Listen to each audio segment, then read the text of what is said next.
हम लोग electric current and resistance, विद्युत धारा और प्रतिरोध पढ़ेंगे। ये बताने के पहले हम आपको समझा दें कि विद्युत धारा और प्रतिरोध, विद्युत धारा का जो ही धारा शब्द लगा हमारे माइंड में एक शब्द हंट करता है, इसका मतलब प्रवाह। और इसके पहले हम लोगों ने जितना आवेश का गुणधर्म पढ़ा उसमें हमने आवेश के स्थिर गुण का अध्ययन किया, और ये स्थिर गुण का अध्ययन स्थिर विद्युत कहलाया। और आज हमें विद्युत धारा पढ़ना है, इसका मतलब कि आवेशों का प्रवाह पढ़ना है। तो आवेशों का प्रवाह और स्थिर विद्युत को एक साथ हम करके और आपको समझाने का एक छोटा सा प्रयास किए हुए हैं कि आखिर स्थिर विद्युत और विद्युत धारा को लेकर आप कंफ्यूज ना हो, इसके लिए हमने एक प्रयोग किया है। जैसे विद्युत धारा, स्थिर विद्युत क्या है? जैसे एक आवेश के कारण एक बिंदु ए और बी है, जिस पर आवेश के कारण इस पर स्थित विभव 8 वोल्ट है और इसका विभव 5 वोल्ट है। परंतु इधर से न तो आवेश का प्रवाह इधर है, न इधर से आवेश का प्रवाह इधर है। इसका मतलब कि दोनों स्थिर हैं, यानी दोनों में प्रवाह नहीं है।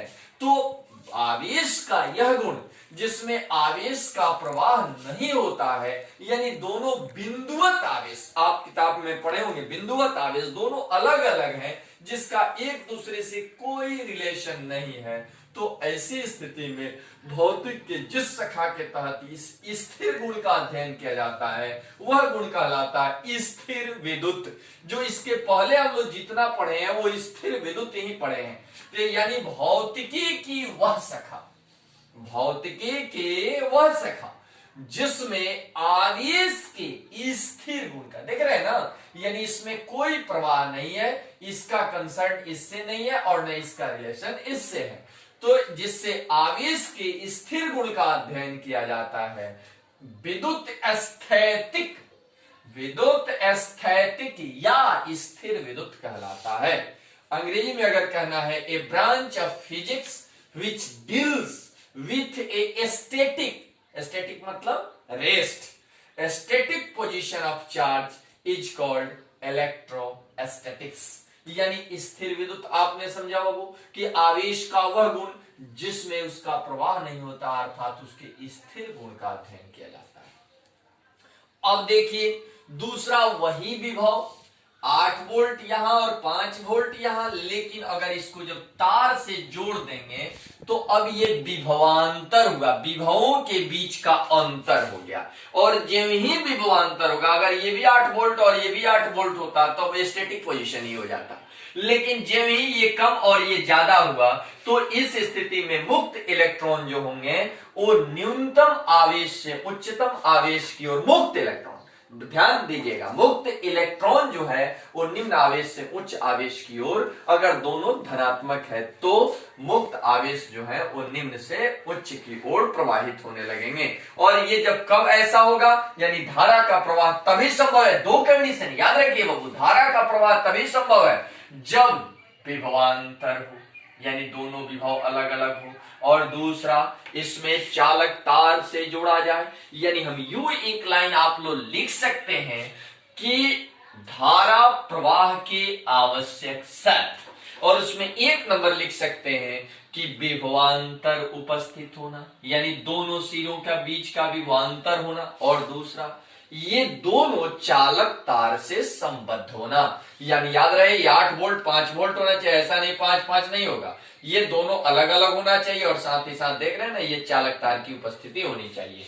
यानी भौतिकी की वह शाखा जिसमें आवेश की गति, वहां क्या था विराम स्थिर, यहां क्या है गति के गुण का अध्ययन किया जाता है, विद्युत धारा कहलाता है। यानी स्थिर गुण का अध्ययन विद्युत स्थैतिक है और गति का अध्ययन विद्युत धारा है। यानी अब तक हम लोगों ने पढ़ा वो पढ़ा था स्थिर गुण, और आज से हम लोग पढ़ रहे हैं विद्युत धारा का प्रवाह, यानी आवेशों का प्रवाह। A branch of physics which deals with, वहां है स्टैटिक्स, यहां है dynamic, dynamic position of charge is called electric current. हमको उम्मीद है कि आप ये जरूर समझ गए होंगे कि स्थिर विद्युत का मतलब आवेश का प्रवाह नहीं, और विद्युत धारा का मतलब आवेश का प्रवाह। अब आपको हमें बताना है विद्युत वाहक बल जिसको बी वा कहते हैं, अंग्रेजी में इलेक्ट्रोमोटिव फोर्स कहते हैं। EMF बड़ा एस कैपिटल या स्मॉल दोनों में दर्शाया जाता है। ये पहले से आपको पता है कि सेल क्या है बाबू, ये हम आपको बता दें, यहाँ प्लस और माइनस, और यही सेलों का जो समूहन होगा वही सेलों का समूहन क्या कहलाएगा, बैटरी कहलाएगा। सेलों के समूहन को बैटरी कहते हैं। Grouping of cells is called battery. यानी यहां देखिए सेल अब एक बनाकर हमने दिखाया है। ये कॉपर जस्ते का प्लेट है प्लस प्लस, और सॉरी कॉपर का प्लेट है प्लस प्लस, और ये जस्ते का प्लेट है माइनस माइनस, और इसके बीच जो ये दर्शाया हुआ है वो H2SO4 प्लस D2O का विलयन है। और देखिए जब इन्हें चालक तार से नहीं जोड़ा गया, यानी ये धनात्मक प्लेट है और ये ऋणात्मक प्लेट है। एक सेल के दो अलग अलग प्लेट है, एक प्लस है और दूसरा माइनस है। तो एक प्लस और दूसरा माइनस है, तो इसका मतलब कि जब इन्हें चालक तार से नहीं जोड़ा जाएगा तब तक इसमें धारा का प्रवाह नहीं होगा। यानी इसमें धारा के प्रवाह के लिए इसे प्रतिरोध से जोड़ना ही होगा। तो इसके बीच देखिए यहां ई हमने दर्शाया है। ई का मतलब क्या हुआ, विद्युत वाहक बल। जब तक धारा का प्रवाह नहीं है, सेलों के धनात्मक प्लेट और ऋणात्मक प्लेटों के विभव के अंतर को, मैक्सिमम विभवांतर को क्या कहेंगे, विद्युत वाहक बल। परंतु वही चीज जब यहां प्लस ये दर्शा दिया हमने, ये चालक तार से, और ये आप समझ रहे होंगे ये प्रतिरोध जो आगे हम आपको बताएंगे प्रतिरोध का सिंबल भी है।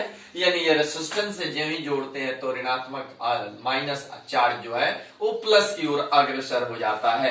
यानी किसी सेल के दोनों प्लेटों के बीच के अधिकतम विभवांतर को विद्युत वाहक बल कहते हैं।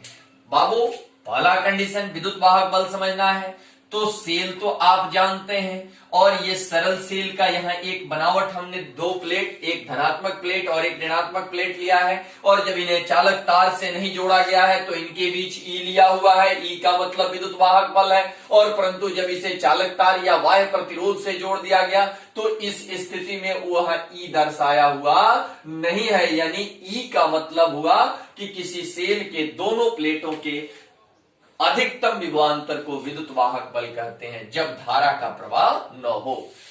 The maximum potential difference between two plates of a cell is called electromotive force when cell is not delivering the charge या करंट।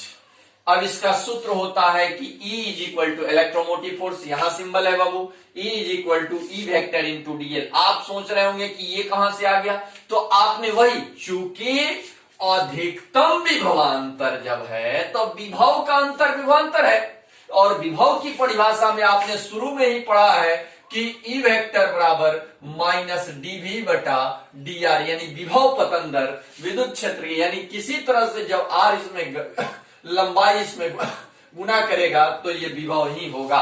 तो इस स्थिति में ई वेक्टर के साथ जब डीएल गुना कर जाएगा तो वह विभव होगा, और विभव सेल के पद में, वही विभव सेल के अर्थ में विद्युत वाहक बल कहलाता है। वही विभव, वही अधिकतम विभव, दोनों प्लेटों के विभव का अंतर, वही दोनों विभव और अंतर को संधि करने पर विभवांतर, विभवांतर जो होगा वही विभवांतर क्या कहलाएगा, विद्युत वाहक बल। यानी यूं कह लीजिए कि विभवांतर ही विद्युत वाहक बल है जब वह विभवांतर सेल के अधीन होगा तब। तो इसलिए चूंकि हम पहले से ही जानते हैं कि ई वेक्टर को dr के रेस्पेक्ट में जोड़ते हैं v प्राप्त हो जाता है, और वही v का डिफरेंस e कहलाता है। यानी e बराबर close integral E vector dl। Close integral देने के कारण यहां हमने लिखा है कि dl small path of vector, चूंकि ये वेक्टर फॉर्म में आता है तभी क्लोज इंटीग्रल आता है। अब विद्युत वाहक बल का मात्रक, तो चूंकि आपने पढ़ा होगा शुरू में बाबू, आप सबको पता होगा कि विद्युत विभव की परिभाषा है कि electric potential is a part of work which is done to remove a charge from infinitive to electric force. यानी विद्युत विभव काड़ी का वह परिमाण होता है जिससे एकांक आवेश को अनंत से विद्युत क्षेत्र में लाया जाता है। और इसके अधीन आपने पढ़ा होगा कि V बराबर W infinitive tense to P बटा Q0, यानी ऊपर कार्य या नीचे आवेश है तो कार्य का मात्रक जूल, आवेश का मात्रक कूलम, यानी इसका मात्रक जूल पर कूलम भी होता है या इसका मात्रक वोल्ट भी होता है। और इसके बाद अगले दिन हम आपको विद्युत धारा के अगले भाग को बताएंगे।